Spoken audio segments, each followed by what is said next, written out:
वृंदावन के वो महंत जी अपने ठाकुर जी को अपना भाई, सीता जी को भाभी, लक्ष्मण जी को छोटा भाई मानते थे। वो महाराज जी को किसी जरूरी काम से कुछ दिनों के लिए कहीं जाना पड़ा, तो अपने एक शिष्य को सेवा देकर के गए। बोले सुनो, तुम सुबह शाम ऐसे सेवा करना, पूरी बात सिखा गए, और तुमने अगर अच्छे से सेवा करी तो हम लौट करके आएंगे तो तुमको कोई बढ़िया उपहार देंगे। शिष्य बोला जो आज्ञा गुरुजी, मैं बहुत बढ़िया सेवा करूंगा। अब गुरुजी तो चले गए, शिष्य ने क्या किया, बोले गुरुजी कह के गए, लौट के आया तो मैं तुमको बहुत बढ़िया उपहार दूंगा, अच्छे से सेवा करोगे। अब मैं अच्छे से कर ही देता हूं। ये ठाकुर जी के बहुत दिना से आंख नाक कान काले काले से पड़ गए, तो उसने लिया सरफ, और सरफ साबुन से ठाकुर जी पूरे ऊपर से नीचे तक मांज दिए, जैसे बर्तन मांजते हैं। ठाकुर जी की आंख मांज दी, मुंह मांज दिया, गाल मांज दी, हाथ पांव में सब जगह सरफ साबुन लगा दिया। सरफ साबुन लगा दिया, ठाकुर जी का विग्रह चमकने तो लगा, और वो खुश हो गया। गुरु जी देखेंगे, अरे ऐसे चमक रहे हैं ठाकुर जी, तो मुझे बहुत सुंदर उपहार देंगे। लेकिन उन महाराज जी को स्वप्न आया, और स्वप्न में ठाकुर जी दिखे। और कैसे दिखे कि ठाकुर जी के यहां से माथा छिला हुआ है, यहां गाल पे घाव हो गया है, हाथ में से रक्त निकल रहा है, पैर छिल गए हैं ठाकुर जी के, और ठाकुर जी बड़े उदास बैठे। ये स्वप्न महाराज जी को दिखाई दिया। आधी रात महाराज जी तुरंत उठे, फोन वोन तो थे नहीं उस जमाने में, सत्य घटना है बिल्कुल। अपने यजमानों से कहा अभी इसी वक्त हमको वृंदावन पहुंचाने की व्यवस्था करो। जैसे तैसे करके वे प्रातः काल तक वृंदावन पहुंचे। आकर के उन्होंने शिष्य को उठाया, बोले जल्दी मंदिर खोलो। कैसे सेवा की तुमने? बोले गुरुजी आप देखिए तो सही, एक बार ठाकुर जी को देखो तो सही, आप कहोगे कि हाँ इसे कहते हैं सेवा। जैसे ही मंदिर खोला तो ठाकुर जी चमक रहे थे, संत के नेत्रों में आंसू आ गए। बोले तू सही से ही बता, तुझे मेरी सौगंध, तूने क्या किया ठाकुर जी के साथ? बोले गुरुजी चमक तो रहे। बोले चमक नहीं, ये बता तूने किया क्या? मैंने सरफ से ठाकुर जी को मांज दिया। संत रोने लगे, क्षमा मांगने लगे, ठाकुर जी क्षमा कर दो। शिष्य पूछता रहा क्या हुआ? बोले अब तुझे क्या बताऊं, तू अबोध है, कैसे बताऊं तुझे? संत तुरंत गए और वन में से कुछ जड़ी बूटियां तोड़ करके लाए, पीस करके एक सुंदर काढ़ा बनाया, काढ़ा ठाकुर जी को भोग लगाया, सुंदर एक लेप बनाया, और नेत्र बंद करके विचार किया ठाकुर जी को कहां कहां घाव थे, वहां वहां लेप लगाया ठाकुर जी के हाथों पर, मुख पर, पैरों पर। और 15 दिन तक ठाकुर जी को नित्य काढ़ा और लेप का जब भोग लगाया, तब 15 दिन बाद रात्रि में पुनः स्वप्न में ठाकुर जी मुस्कुराते हुए देखे। बोले अब हम स्वस्थ हो गए हैं, अब हम प्रसन्न हैं, अब आपकी सेवा से हम बड़े प्रसन्न हैं। ठाकुर जी मूर्ति नहीं है बंधु, ठाकुर जी पाषाण नहीं है।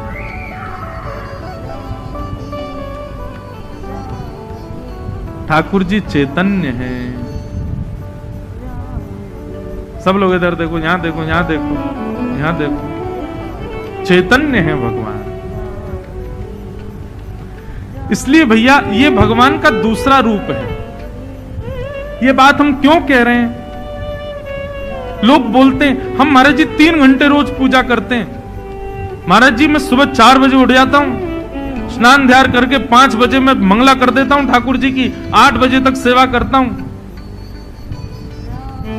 लेकिन माफ कीजिए, आप 4 बजे उठो, 5 बजे उठो, कितनी भी देर ठाकुर जी की, आप 4 घंटे बैठो, लेकिन आपके हृदय में भाव केवल और केवल पाषाण का है, तो आपका 5 घंटा भी व्यर्थ है। लेकिन आपके हृदय में भाव साक्षात चैतन्य का है, तो 5 मिनट भी बैठोगे तो बहुत है। चैतन्य भाव रख। तो ये भगवान का दूसरा रूप है। अब इसका एक प्रमाण बताऊं।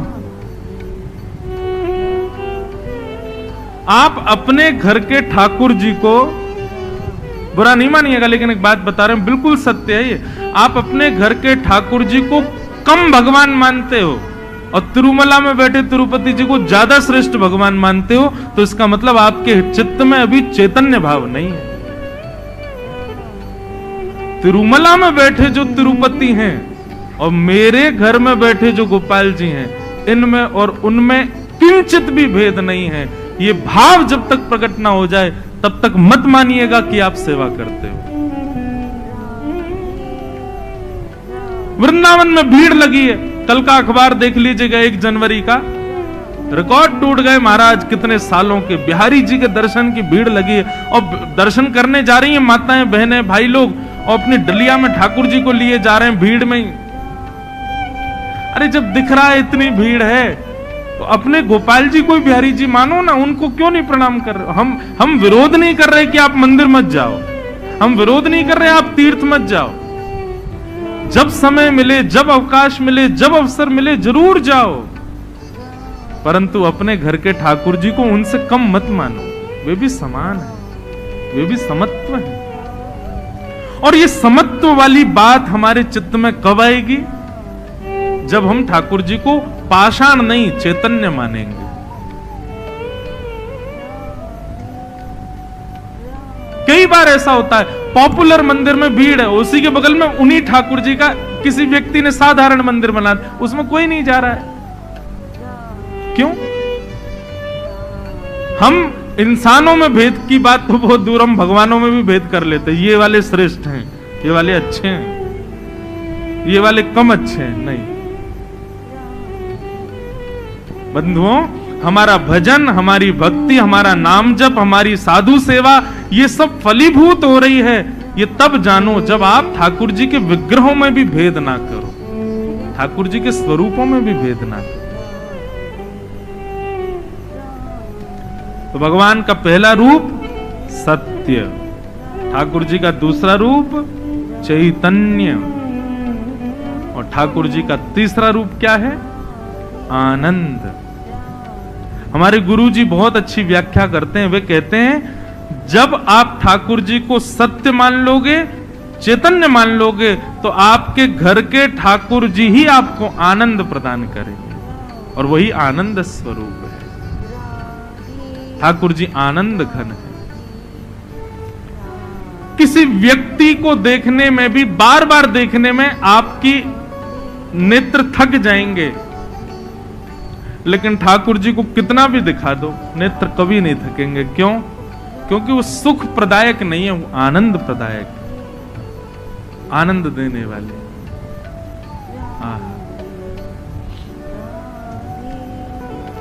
ये भगवान के 3 रूप हैं, सत्य, चैतन्य और आनंद। ऐसे सच्चिदानंद भगवान के कर्म क्या हैं? बोलो विश्वोत्पत्त्यादि हेतवे, विश्व की पहले उत्पत्ति करना, विश्व का फिर पालन करना और विश्व का संहार करना। ये 3 भगवान के काम। तापत्रय विनाशाय, 3 तापों का जो विनाश करते हैं, ऐसे श्री कृष्णाय वयम नमः, ऐसे श्री कृष्ण को हम बारंबार प्रणाम करते हैं, वंदन करते हैं। भागवत जी का प्रथम श्लोक। तो बंधुओं,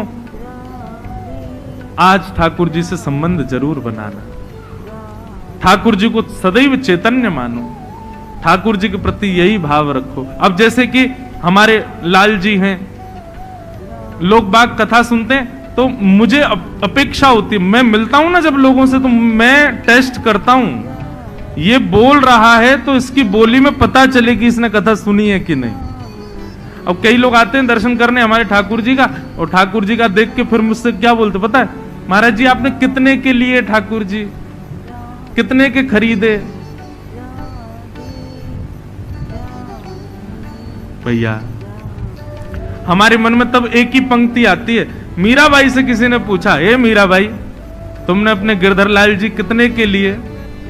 मीराबाई कहती हैं, कोई कहे सस्तो, कोई कहे महंगो, कोई कहे सस्तो, कोई कहे महंगो।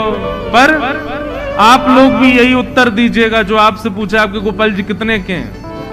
ये तो आवत, ये तो आवत, ये तो आवत प्रेम के मोल रे, मैंने लियो रे गोविंदा मोल, मैंने लियो रे गोविंदा मोल, ये तो आवत, ये तो आवत, ये तो आवत, ये तो आवत प्रेम के मोल रे, मैंने लियो रे गोविंदा मोल रे, मैंने लियो रे गोविंदा मोल, मैंने लियो रे गोविंदा मोल रे, मैंने लियो रे गोविंदा। ऐसे नहीं, करताल बजा के गाओ, बोलो वृंदावन में हरि लाल की।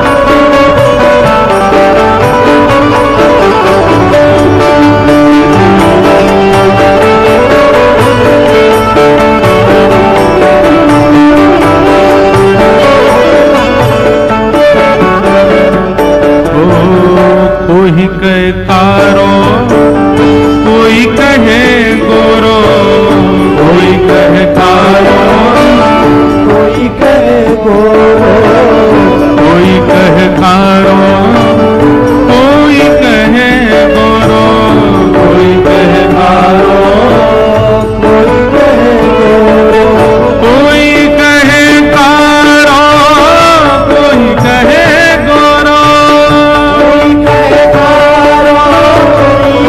कोई कहे गोरो, कोई कहे कारो, कोई कहे गोरो,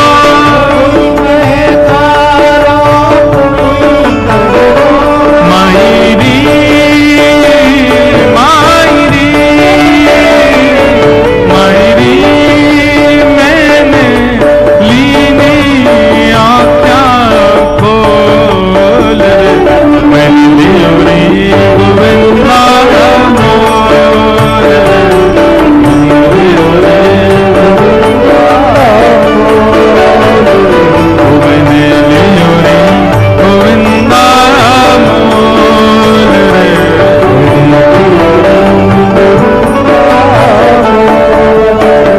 हे माहिरी माहिरी माहिरी मैंने लियो रे गोविंदा मोल रे, मैंने लियो रे गोविंदा मोल रे, मैंने लियो रे गोविंदा मोल रे, मैंने लियो रे गोविंदा मोल रे। अच्छा, मीराबाई एक बात और कहती हैं कि आपके घर ठाकुर जी विराज रहे हैं, आपके हाथ से सेवा ग्रहण कर रहे हैं, आपसे सेवा करवा रहे हैं अपनी, तो ये आपके इस जन्म नहीं, ये आपके अनंत जन्मों के पुण्य और किसी न किसी जन्म में आपका ठाकुर जी से कोई संबंध रहा है, इसीलिए ठाकुर जी अभी तक वो संबंध निभा रहे हैं। जैसे ब्याह जब होता है तो पति पत्नी एक दूसरे के हाथ में हाथ रखते हैं, तो पंडित जी 7 जन्मों तक संग रहने का वचन निभाते हैं। तो निश्चित है कि अगले जन्म में भी आप कुछ भी बन के आओ, आपकी पत्नी जो है वो वही होगी जो पूर्व में आई है। अब अगले जन्म में फिर ब्याह होगा, फिर 7 जन्मों का हो जाएगा। तो इसका मतलब ये है, आप जितने भी जन्म लेते हो पत्नी एक ही है आपकी, वही रहेगी हमेशा। बस आप भी रूप बदल लोगे, वो भी। ऐसे ही आप एक बार वैष्णव हो गए, एक बार माथे पर उर्धपुंड विराजमान हो गया, एक बार कंधे पर शंख चक्र गुरुदेव ने आच्छादित कर दिए, या किसी भी संप्रदाय में आपने दीक्षा ले ली और एक बार ठाकुर जी की सेवा आपने स्वीकार कर ली, और भगवान मान के नहीं, अपना संबंधी मान के अगर आपने ठाकुर जी की सेवा प्रारंभ की तो निश्चित है जब तक आप जन्म लेते रहोगे तब तक आप भक्त ही बनोगे, तब तक आप वैष्णव ही बनोगे, तब तक आप कथा भागवत आदि ये आप इस जन्म में ही नहीं सुन रहे हो, ये पूर्व जन्म में भी सुने होंगे, पूर्व से पूर्व जन्म में भी, और आगामी अगर जन्म होंगे भी तो उसमें भी आप वैष्णव ही बनोगे। वैष्णवता आपकी कभी जाएगी नहीं। मीरा के प्रभु गिरधर नागर, मीरा के प्रभु गिरधर नागर, मीरा के प्रभु गिरधर नागर, मीरा के प्रभु गिरधर नागर, हे गिरधर नागर नटवर नागर,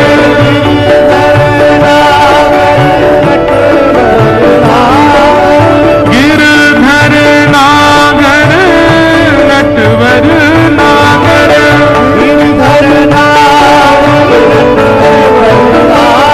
मायरी मायरी मायरी, ये तो पूर्व जन्म को मेल कर लियो रे गोविंदा मोल, कर लियो रे गोविंदा मन लियो रे गोविंदा मोल, मन लियो रे गोविंदा, हे मायरी मायरी मायरी, मैंने लियो रे गोविंदा मोल, गोविंदा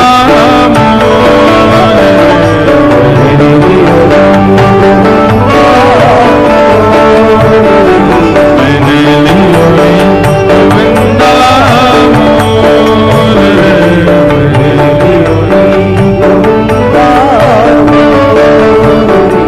मैंने लियो रे गोविंदा मोल रे, मैंने लियो रे गोविंदा। ऐसे श्री कृष्ण को हम बारंबार प्रणाम करते हैं जो सत्य चैतन्य और आनंद के स्वरूप वाले। भागवत के महात्म का प्रथम श्लोक। बंधुओं अब यहां से महात्म का भाव ऐसे प्रारंभ होता है कि 88,000 सौनकादि ऋषियों ने कलयुग के मानवों के कल्याण के लिए एक यज्ञ प्रारंभ किया, और ये ऐसा यज्ञ था जो अनादिकाल तक चलने वाला था। लेकिन कुछ समय बाद संतों को ऐसा लगने लगा कि हम जो यज्ञ कर रहे हैं इससे शायद मानवों का कल्याण होगा नहीं, कोई और ठोस उपाय करना पड़ेगा कलयुग के लोगों को सुधारने के लिए। तब वहां सूत जी महाराज का आगमन हुआ। सूत जी बड़े विद्वान हैं, तो 88,000 सौनकादि ऋषियों ने सूत जी से प्रश्न किया। बहुत ध्यान से सुनिएगा, क्या प्रश्न किया? अज्ञानध्वांत विध्वंस कोटि सूर्य समप्रभ, सूताख्याहि कथा सारम मम कर्ण रसायनम। हे सूत जी, आप ज्ञान के सूर्य हैं। हम आपसे प्रार्थना करना चाहते हैं कि आप कृपा करें और हमारे हृदय के अज्ञान रूपी अंधकार को दूर कीजिए। सूत जी ने कहा प्रश्न करो, क्या प्रश्न है आपका? बोले प्रश्न केवल यह है कि इस कलयुग में शीघ्र से शीघ्र पवित्र से पवित्र भगवत प्राप्ति का साधन क्या है? कलयुग में ठाकुर जी प्राप्त कैसे होंगे? क्योंकि समय तो हम लोगों के पास बिल्कुल भी नहीं है। बहुत विचित्र काल है कलयुग।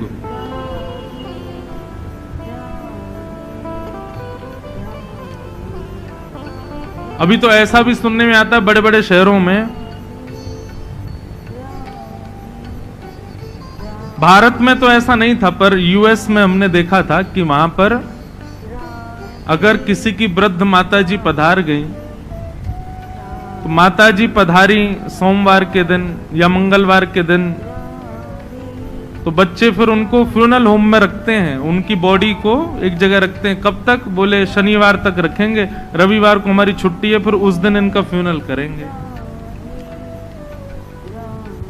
तब तक बच्चे जा रहे हैं, रोज ऑफिस जा रहे हैं। क्यों? बोले ऑफिस नहीं छोड़ सकते, काम है, बड़ी मुश्किल से जॉब लगी है। अब यहाँ के अंग्रेज लोग समझते नहीं है, अगर माता पिता के फ्यूनरल में चले जाएंगे, आदि ये करेंगे तो फिर जॉब छूट जाएगी। अरे जॉब इतनी इंपॉर्टेंट हो गई। काश माता पिता ने भी ये सोचा होता कि बच्चे इतने जरूरी नहीं है भैया, अपना जीवन जी लो, मौज कर लो। उन्होंने जन्म देते समय ऐसा विचार नहीं किया, लेकिन आजकल के बच्चे ऐसे हो गए। तो समय हम किसको दे रहे हैं, कहां बांट रहे हैं? केवल अपने लिए जीता है आज का मानव। इतना भयानक हो गया कलयुग।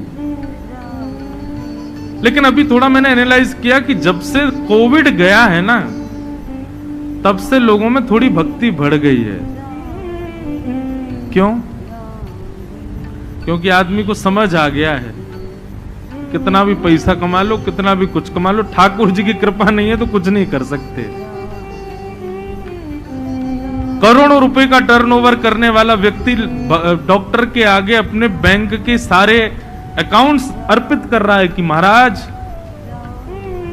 पूरे जीवन भर आप बिना किसी को देखे मेरे अकाउंट पे जीवित रहिए, मेरी पत्नी को बचा लीजिए। बस नहीं बचा पाए। माता पिता अपनी सारी संपत्ति न्यौछावर करने को तैयार है, हमारे बेटे को बचा लीजिए, नहीं बचा पाए। तब मुझे तो ऐसा लगता है कई बार कोविड बहुत लोगों के लिए दुखदाई था, सबके लिए दुखदाई था। किसके लिए दुखदाई नहीं था? सबके लिए था। कष्ट सबको हुआ। लेकिन ये काल आकर के ठाकुर जी की भक्ति की पुनर्स्थापना करके गया। लोगों के चित्त में ये भाव आ गया कि भाई भगवत कृपा कितनी जरूरी होती है जीवन में। हमारे वृंदावन में तो तिल रखने की जगह नहीं बची है। जब से कोविड गया है इतनी भीड़ बढ़ गई है, इतनी भीड़, इतने वैष्णव आते हैं, ठाकुर जी को प्रणाम करते हैं। सत्संगों में, कथाओं में भीड़ बढ़ने लगी, इतने लोग कथाओं में आते हैं। जो कभी मंदिर नहीं जाते थे वो प्याज लहसुन खाना बंद कर दिए, भगवान को प्रार्थना। चलो ये भी एक स्वार्थ की भक्ति है, पर किसी भी कारण से ही ठाकुर जी से जुड़ तो रहे हैं लोग।